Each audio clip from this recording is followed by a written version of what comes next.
মা, এবার ঈদে আমরা কি কুরবানি দিব না? না বাবা, আমাদের কাছে তো সেরকম টাকা নেই। না মা, আমি কোরবানি দিবই, দাঁড়াও আমি টাকা বাও করতেছি। কেউ যদি আমার পালনের সাথে কুস্তি খেলায় জিততে পারো তাহলে তাকে 2 লাখ টাকা পুরস্কার দেওয়া হবে। হ্যাঁ আমি পারবো, হ্যাঁ আমি পারবো, হ্যাঁ আমি পারবো।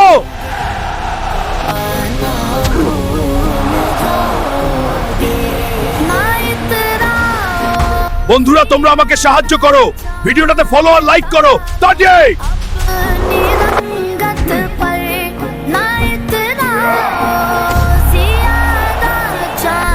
অভিনন্দন, তুমি আজকের বিজয়ী। এবারের ঈদে এই গরু কুরবানি দিব, ইচ্ছা থাকলে উপায় হয় তোমরাও চেষ্টা করো, তোমরাও কুরবানি দিতে পারবা। মা দেখো কত বড় গরু কিনে নিয়েছি, কই না নিজা।